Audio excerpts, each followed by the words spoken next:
Ramayana కిష్కింధకాండలు 25 సర్గాను 33rd shloka నుంచి. ఎప్పుడైతే వానర శ్రేష్ఠుడు ఆ సుగ్రీవుడు రాముణ్ణి ఆశ్రయించి ఉండగా సుగ్రీవుడికి ఆదేశించాడంటే ఈ సమయానికి ఏది చెయ్యాలో అది చెయ్యి. వాలి మరణం తర్వాత తనకి చెయ్యాల్సిన కార్యక్రమాలన్నీ కూడా ఆలస్యం చెయ్యకుండా విధి విధానాలతో చక్కగా జరిపించమని చెప్పిన తర్వాత తను కూడా తగినట్టుగా దానికి అందరికీ కూడా ఆదేశాలు ఇచ్చాడు.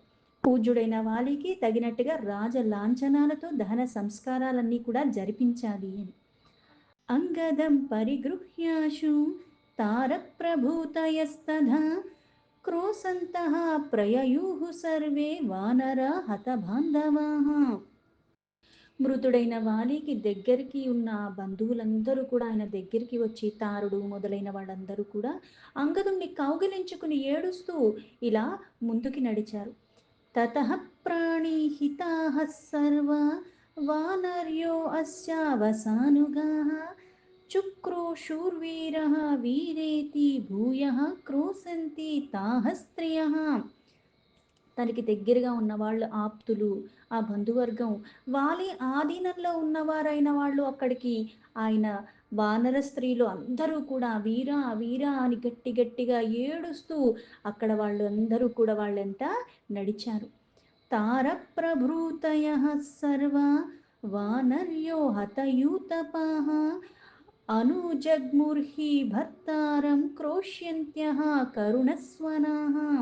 వాలి భార్య అయిన తార మొదలైన వాళ్ళందరూ కూడా వాళ్ళ భర్త మరణానికి కన్నీరు మున్నీరుగా దీనతి దీనంగా విలపిస్తూ ఉన్నారు. అందరూ కూడా ఆ వాలి ఉన్న పల్లకిని అనుసరించారు. తాసాం రుదిత శబ్దేన వానరీణాం వనాంతరే వనాని గిరియః సర్వే విక్రోశంతీవ సర్వతః. ఆ వానర స్త్రీలందరూ కూడా గట్టి గట్టిగా ఏడుస్తూ ఆ శబ్దాలంతటా కూడా మళ్ళీ ప్రతిధ్వనిస్తున్నాయి. అప్పుడు ఆ చుట్టుపక్కల పరిసరములో అంతా కూడా వనాలు కొండలు అన్నీ కూడా అలాగే ఏడుస్తున్నట్టు కంటే రీసౌండ్లు వస్తున్నాయి అన్నట్టుగా అనిపిస్తున్నది. కులీనే గిరినద్యాస్తు వివిక్తే జలసంవృతి చితాం చక్రుః సుబహవో వానరాః శోకకర్షితాః. ఆ కొండల మీద నుంచి ప్రవహిస్తున్న ఆ నది యొక్క జలములు అక్కడంతా కూడా ఆ జన సంచారము ఎక్కడా లేకుండా ఉంటుంది. అందుకని ఈ శబ్దాలు ఆ శబ్దాలు అన్నీ, పైగా అక్కడున్న ఇసుక తెన్నెలు అంతా కూడా శోకంలో ఉన్నట్టుగా అవన్నీ కృషించిపోయినట్టుగా అక్కడ అందరూ ఒకేలాగా ఒకే స్థితిలో ఉన్నారు. ఈ బాధే అంతా వ్యాపించిపోయినట్టుగా ఉన్నది. అవరూప్య తతః స్కంధా శిబికాం వహనోచితాః తస్తురేకాంతమాశ్రిత్య సర్వే శోక సమన్వితాః. ఈ శోకంలో ఉన్న వాళ్ళందరూ కూడా మళ్ళీ ఇక్కడ పల్లకిని తీసుకెళ్లారు. మళ్ళీ వాలికి తగినట్టుగా చితికి కావాల్సిన ఏర్పాట్లన్నీ కూడా చేశారు. ఆ పల్లకిని మోస్తున్న వారందరూ కూడా ఆ దగ్గరికి వెళ్ళారు. ఆ శోకంలో ఉన్న పైగా నిర్జనమైన ప్రదేశం, అక్కడ ఇంకా వేరే వాళ్ళు ఎవ్వరూ లేరు. ఒక పక్కకి చేరి వీళ్ళందరూ నిలిచి ఉన్నారు. తతస్తార పతిం దృష్ట్వా శిబికా తలశాయినం ఆరోప్యంకే శిరస్తస్య విలలాపాసు దుఃఖిత. తార పల్లకిలో పండుకుని పెట్టిన తన భర్త, ఆ భర్తను చూస్తూ ఆయన శిరస్సును తన ఒడిలోకి చేర్చుకుని అంతులేని దుఃఖంతో విలపిస్తూనే ఉన్నది. హే వానర మహారాజా, హే నాద మమ వత్సన, హే మహర్హ మహాబాహు, హే మమ ప్రియ పశ్య మాం జనన్నా పశ్యసి మం త్వం కస్మాచ్చోకాభిపీడితం.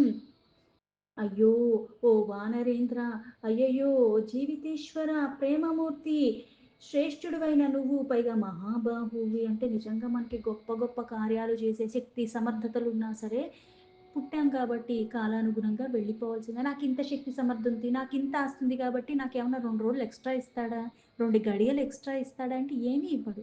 పైగా నీకేం 2 రోజుల ముందు రేపొద్దున్న నువ్వు పోతావని కూడా ఏం చెప్పరు. నీకెంతున్నా నువ్వు ఎలాంటి వాడివైనా సరే ఆ సమయం ఆసన్నమైనప్పుడు వెళ్ళిపోవాల్సిందే.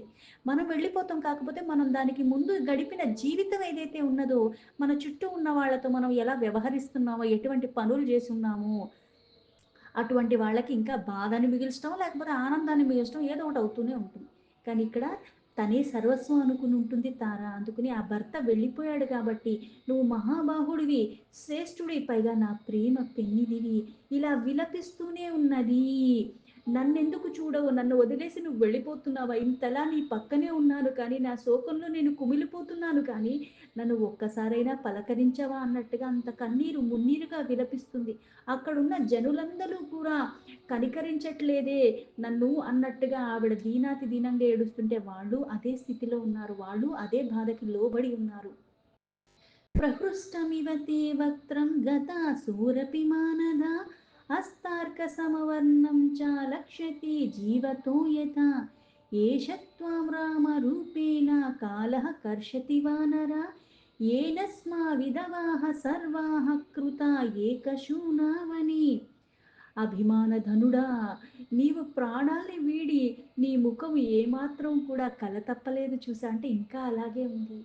నువ్వు కన్ను మూసినా సరే అస్తమిస్తున్న సూర్య కిరణకాంతులతో వెలుగొందుతున్నావే తప్పితే, నువ్వు ఇంకా జీవించి ఉన్నట్లే నాకు అనిపిస్తుంది కానీ నువ్వు మరణించావని నాకేమీ అనిపించట్లేదు. ఆ మృత్యువే ఈ రాముడి రూపంలో వచ్చి నిన్ను లాక్కుని పోతున్నట్లుగా అనిపిస్తుంది. రాముడు వేసిన ఆ ఒక్క బాణం నీ చనిపోవటానికి కారణమైపోయింది. అందరూ ఇలా విలపిస్తూనే ఉన్నావు. అయితే ఇక్కడ ఈ ఒక్క బాణం కారణంగా అంతలాగా నువ్వు ధైర్య సంపదల్లో సంపన్నంగా ఉన్నప్పటికీ కూడా ఇప్పుడు ఈ ప్రాణాలు కోల్పోయావు. నువ్వు చనిపోవటంతో పాటు నీతో పాటు నా ఆనందాన్ని కూడా తీసుకెళ్ళిపోయావు. నేను విధవనైపోయాను, ఏకాకినైపోయానని విలపిస్తూ ఉంది. ఇమాంస్తస్తపా రాజేంద్ర వానర్యో వల్లభాః సదా పాదైర్వికృష్టమధ్వానం ఆగతాః కిం న బుధ్యసే తావేష్టానను నామేత భార్యాశ్చంద్ర నిబాననాః. ఓ రాజేంద్ర, నిన్ను తమ ప్రాణములతో సమానంగా చూసుకునే ఈ నీ ప్రియమైన అంటే నేనే కాకుండా చాలామంది భార్యలు ఉన్నారు. వాళ్ళందరూ కూడా చూస్తున్నారు చూసావా? పైగా వాళ్ళు అయోమయ స్థితిలో పడిపోయి ఉన్నారు. దారి తెన్ను ఏమీ తెలియని పరిస్థితుల్లో చిక్కుబడిపోయి ఉన్నారు. చంద్రవదనులైన ఈని పత్నులందరూ కూడా నీ కోసమే విలపిస్తున్నారంటే, ఇప్పుడు నా కోసం నువ్వు పలకరించలేకపోయినా, నన్ను చూడలేకపోయినా ఇంతమంది నీ కోసం విలపిస్తూ ఉంటే కనీసం వాళ్ళ కోసమైనా ఒక్కసారి చూడవా? వారిపైనైనా నీ చూపుని నువ్వు పెడుతున్నావా? అవన్నా గమనించావా? అని విలపిస్తుందంటే ఎక్కడో ఒకక్కడ చిన్న ఆశ ఉంటుంది. ఇంకొక్కసారి తిరిగి చూడలేవా? ఇంకొక్కసారి అని. అంటే సర్వస్వం అనుకున్నప్పుడు వాళ్ళ మీద మనం పెట్టుకున్నది ఎలా ఉంటుందంటే, అన్నీ తెలిసినప్పటికీ కూడా ఇంకా తిరిగి రారని తెలుసు. కానీ ఎక్కడో చిన్న ఆశ. మళ్ళీ ఇంకొక్కసారి చూస్తారేమో, ఇంకొక్కసారి మన కోసం వస్తారేమో, ఆ ఒక్క క్షణం, ఒక్క గడియ అన్నట్టుగా విలపిస్తూ ఉంది ఆ తార. ఇదాनीं नेक्ष्यसे कस्मात् सुग्रीवं प्लवगीश्वरम् एते हि सचिवा राजन् तारप्रभूतयस्तव. ఓ స్వామి, ఇదిగో వానరులకి ప్రభు అయిన సుగ్రీవుడు, తారుడు మొదలైన నీ వాళ్ళందరూ కూడా ఇక్కడే చేరి ఉన్నారు. వారినైనా ఒక్కసారి చూడలేవా? పురవాసే జనశ్చాయం పరివార్య సతేనఘ విసర్జయేతాన్ ప్లవగాన్ యతోచితమరింధమా తతః క్రీడామహే సర్వా వనేషు మదనుత్కటాః. శత్రువుల్ని మదించేవాడివి, ఓ శత్రుసూధన, ఓ పుణ్యాత్ముడా, ఈ జనులందరూ కూడా నీకోసమే నిన్నే చుట్టి ఉన్నారు. వాళ్ళనైనా ఒక్కసారి చూడవా? వాళ్ళ అర్హతలను అనుసరించి ఈ వానరులందరూ కూడా నీ ప్రేమ కోసం, నీ కోసమే ఇలాగా తపించిపోతూ ఉన్నారు. మేమందరం కూడా నీతోనే విహరిస్తూ ఉన్నవాళ్ళు వీళ్ళందరూ నీ కోసమే ఇక్కడ చేరి ఉన్నారు. ఏవం విలపతిం తారాం పతిశోకా పరిప్లుతాం ఉత్తాపయంతి స్మ తథా వానర్యాః శోకకర్షితాః. ఇంత బాధలో అల్లాడిపోతున్న ఆ తార విలపిస్తూనే ఉంది. అక్కడున్న ఇతర వానర స్త్రీలు కూడా ఆ దుఃఖానికే లోబడి వాళ్ళు కొంతసేపుకి తేరుకున్నారు కానీ తార మాత్రం తీరని శోకంలో ఉండిపోయింది. ఆమెను లేవదీస్తే మళ్ళీ కూర్చోబెడుతున్నారు కానీ ఆవిడ ఇంకా విలపిస్తూనే ఉన్నది. సుగ్రీవేణ తతస్తార్థం అంగదః పితరం రుదన్ చితాం ఆరోపయామాస శోకేనాభిహతేంద్రియః. తండ్రి కోసం ఆక్రందిస్తున్న అంగదుడు శోకభారంలో కాళ్ళు చేతులు ఆడని స్థితిలో ఉన్నాడు. సుగ్రీవుని సహాయంతో వాలి యొక్క కళేబరానికి చితి పెట్టడానికి కొడుకైన అంగదుణ్ణి వాళ్ళు తీశారు. లేవనెత్తి మొత్తానికి ఆ కార్యక్రమాన్ని తన కొడుకైన అంగదుడితో జరిపిస్తున్నారు. తతోగ్నిం విధివద్ధత్వా సోపసవ్యం చకారః పితరం దీర్ఘమధ్వానం ప్రస్థితం వ్యాకులేంద్రియః. అనంతరం ఈ విధి విధానంగా తండ్రికి చితికి కొరివి పెట్టిన తర్వాత అంగదుడు ఆ మనస్సు పని చెయ్యని వాడై, అంటే నిజంగా మనం ఊహించరానిది జరిగినప్పుడు ఏమవుతుందంటే ఆ మనసు కాసేపు స్పందించదు. అందుకని ఏం చెయ్యాలో తోచని స్థితి, ఇప్పుడు ఏం జరుగుతుందన్నది కూడా అర్థం చేసుకోలేని స్థితిలో ఉండే, ఎందుకంటే నువ్వు ఊహించని జరిగింది. పైగా అన్నీ తెలిసిన వాళ్ళైనా ఏమీ తెలియని వాళ్ళైనా మనకి ఊహించనిది అకస్మాత్తుగా ఏదైనా జరిగినప్పుడు అది తీసుకోవటానికి కాస్త సమయం పడుతుంది. పైగా పసివాడు. అందుకే ఆ మనస్సేమి పని చేయని వాడి దీర్ఘ ప్రయాణం చేసి చేసి ఎలా అయితే అలిసిపోతామో, కాకపోతే ఇక్కడ తండ్రి శాశ్వతంగా వెళ్ళిపోతున్నాడు, పరలోకానికి వెళ్ళిపోతున్నాడు. ఆ తండ్రి యొక్క చితికి ఒక్కసారి అయితే నిప్పు పెట్టేసిన తర్వాత మళ్ళీ చూసే అవకాశం కూడా లభించదు. అందుకుని అలాగా మనస్సంతా కూడా ఆందోళనతో ఉంటూ తండ్రి చితికైతే అపసవ్యంగా, అంటే ఇక్కడ ప్రదక్షిణ ఏదైతే సవ్యంగా చేస్తారంటే ఇలా తిరుగుతుంటూ clockwise anticlockwise అన్నట్టుగా మళ్ళీ ఇలా తిరిగి ప్రదక్షిణ చేశాడు. సంస్కృత్య వాలినం తేతు విధిపూర్వం ప్లవంగమాహ అజగ్మురుదకం కర్తుం నదీం శీతజలాం శివాం. ఆ వానరులందరూ కూడా శాస్త్ర ప్రకారంగా వాలికి అంత్య సంస్కారాలన్నీ కూడా విధి విధానంగా చేశారు. అతనికి తిలలు తర్పణాలుగా కూడా సమర్పించటానికై చల్లని శుభమైన నీటిని కూడా నదీ తీరానికి మొత్తానికి తీసుకొచ్చి అన్నీ చేర్చి చేశారు. తతస్తే సహితాస్తత్ర హ్యంగదం స్థాప్య జాగ్రత్తః సుగ్రీవతార సహితాః శిచేశ్చుర్ వాలిని జనం. తర్వాత వానరులందరూ కూడా ఒక చోట చేరి సుగ్రీవతార వీళ్ళందర సహితంగా అంగదుని ముందుంచుకుని వాలికి తిలలు దానాలుగా అన్నీ కూడా తిలోదకములన్నీ కూడా ఇప్పించారు విధి విధానంగా. సుగ్రీవేణేవ దీనేన దీనో భూత్వా మహాబలః సమానశోకః కాకుత్స్థః ప్రేతకార్యణ్య కారయతు. మహాబలశాలి అయిన శ్రీరాముడు దీనుడై ఉన్న సుగ్రీవుడి యొక్క శోకంలో పాలు పంచుకుని దీనంతో ఆ ప్రేత కార్యక్రమాలు ఏవైతే విధి విధానంగా అన్నిటినీ కూడా నడిపించాడు శ్రీరాముడు. పైగా ఎంత అన్నీ తెలిసిన వాళ్ళమైనా సరే ఇలా ఏదైనా అకస్మాత్తుగా ఏదైనా జరిగినప్పుడు, బాధాకరమైంది జరిగినప్పుడు ఇంకా కూడా మనం చెయ్యవలసినవి కూడా తెలిసి ఉన్నాయి కూడా మర్చిపోతూ ఉంటాం.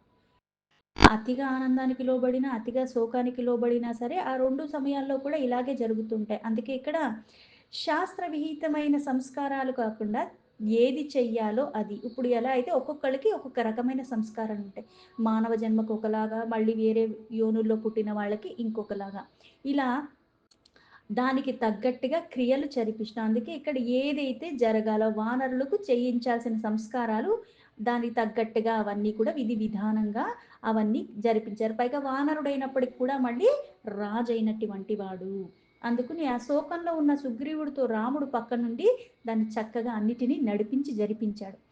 తతస్తూతం వారినమగ్ర పౌరుష్యం ప్రకాశమిక్ష్వాకు వరేషునాహతం ప్రాధిప్యాదీప్తాగ్ని సమోజసం తదా సలక్ష్మణం రామముపేయవాన్ హరిహి. ఇక్ష్వాకు వంశజుడైన రాముడు వాళ్ళ ఒక్క బాణాలతోనే మరణించినప్పటికీ కూడా, అంటే నిజంగా వాలి జన్మ ధన్యం. మనం ఎంత ఘనకార్యాలు చేసి ఎన్ని చేసి ఉన్నప్పటికీ కూడా చేరవలసిన స్థితికి చేరగలమా లేదా అన్నది ప్రశ్నార్థకమే. కానీ ఇక్కడ రాముడి చేతిలో మరణం, రాముడే మళ్ళీ దగ్గరుండి అన్ని విధి విధానాలుగా జరిగేలాగా చేపించటం. చివరి క్షణంలో రాముడి సందేశం విని మరీ మరణించాడు. రాముడితో మొర పెట్టుకునే స్థితిలో ఉన్నాడు. రాముడికి విన్నవించుకుని రాముడు చేసిన బోధతో మళ్ళీ అర్థం చేసుకుని గ్రహించగలిగే స్థితిలో ఉండి ప్రాణాల్ని విడిచేశాడు. అందుకే వాలి జన్మ నిజంగా ధన్యము. రాముడొక్క బాణంతో మరణించినప్పటికీ కూడా చాలా పరాక్రమశాలి, పైగా చాలా ప్రసిద్ధి చెందినవాడు. అతని అంత్య సంస్కారాలన్నీ కూడా దానికి తగ్గట్టుగా జరిపించాడు సుగ్రీవుడు. అవన్నీ చేసిన తర్వాత మళ్ళీ రాముడి దగ్గరికి చేరాడు. అప్పుడు లక్ష్మణుడితో సహితంగా ఉన్న శ్రీరాముడు అగ్ని తేజస్సుతో ఉన్నట్టుగా వెలుగొందుతూ ఉన్నాడు. దీంతో వాల్మీకి మహర్షి విరచితమైన ఆదికావ్యమైన శ్రీమద్ రామాయణంలో కిష్కింధాకాండలు 25 సర్గా సంపూర్ణం.